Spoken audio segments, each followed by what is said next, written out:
తూర్పుగోదావరి జిల్లా రాజమండ్రి అసెంబ్లీ నియోజకవర్గం జనసేనని ఆ అభ్యర్థి రాయపరెడ్డి చిన్న ధీమా వ్యక్తం చేస్తున్నారు. గత 2 రోజులుగా జనసేనలో పార్టీలో చేరికలైతే వరదలా సాగుతున్నాయి. అన్ని ప్రాంతాల నుంచి రాజానగరం, కోరుకొండ, సీతానగరం అన్ని మండలాల నుంచి కూడా ఆయన సమక్షంలో పెద్ద ఎత్తున జనసేనకి తీర్థం పుచ్చుకున్నారు. ప్రస్తుతం మనతో ఉన్నారు. ఆయన గెలుపుకున్న అవకాశాలు ఏంటో తెలుసుకునే ప్రయత్నం చేద్దాం. సార్ చెప్పండి, ఏంటి మీ పార్టీలో చూస్తుంటే చేరికలు రోజు రోజుకి పెరుగుతున్నాయి, అంటే రోజు రోజుకి మీరు బలపడుతున్నారని కూడా? రాజానగరం నియోజకవర్గంకి వచ్చేసరికి ఆల్రెడీ జనసేన పార్టీ కొద్దిగా బలంగానే ఉందండి. దాంతోపాటు అభ్యర్థిగా పవన్ కళ్యాణ్ గారు నన్ను నిర్ణయించడం, నేను గత 10 సంవత్సరాల నుంచి చేస్తున్న సర్వీసే కావచ్చు, మార్పు కోసం కావచ్చు, స్వచ్ఛందంగా ఈ రోజుకి 30,000 మంది పైచీలుగా పార్టీలో జాయిన్ అవ్వడం జరిగింది స్వచ్ఛందంగా. అలాగే ముందు ఇంకా వేల్లో ఉంటుందా లక్షల్లో ఉంటుందా అన్నది అయితే మాత్రం మేమైతే అంచనా వేయలేని పరిస్థితి అయితే ఉందండి. వరద వస్తే ఎలా ఉంటుందో ఈవేళ అలాగే రాజానగరం నియోజకవర్గం జనసేన పార్టీ ఉందండి. గతంలో మీ మీద కుట్రలు జరిగినాయి, మీరు ఎన్ని తట్టుకొని ఎలా నిలబడుతున్నారు, వాళ్ళని ఎలా ఢీకొట్టిపోతున్నారు? 100% రాజకీయ ప్రత్యర్థులు ఎలాంటి కుట్రలు చేసినా ఇప్పటికీ చేస్తూనే ఉన్నారు. మేమైతే జన సైనికులం కానీ మా పార్టీ అధ్యక్షుడు పవన్ కళ్యాణ్ గారి అలాంటికి జరిసే పరిస్థితి అయితే మా పార్టీ లేదండి.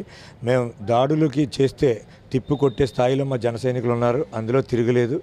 రాజానగరం నియోజకవర్గం జనసేన పార్టీ నా దృష్టిలో 30,000 నుంచి 40,000 మధ్యలో విజయం సాధిస్తుందని గ్యారంటీ. ఇప్పటికీ కొంతమంది మీ కార్యకర్తలపై అక్రమంగా కేసులు బనాయించాలని బెదిరించే ప్రయత్నం చేస్తామని తెలిసింది, మరి దాన్ని మీరు ఎలా ఫేస్ చేస్తారు?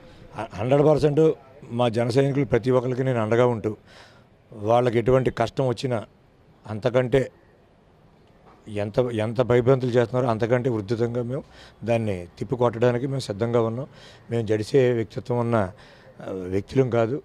100% జనసేన పార్టీ మా నాయకుడే ఒక శక్తి. మాలాంటి వ్యక్తులని కూడా కరెక్ట్గా సెలెక్ట్ చేసుకున్నాడు. కంపల్సరీ ప్రజల కోసం ఎంతవరకైనా మేము వెళ్ళడానికి సిద్ధంగా ఉన్నాం. నిన్న నామినేషన్ చూస్తే అసలు మిగతా పార్టీలు దెమ్మ తిరిగిపోయేలా చేశారు, అంటే అదే మీ గెలుపుకు వచ్చే చిహ్నంగా చెప్పుకోవచ్చు అంటారా?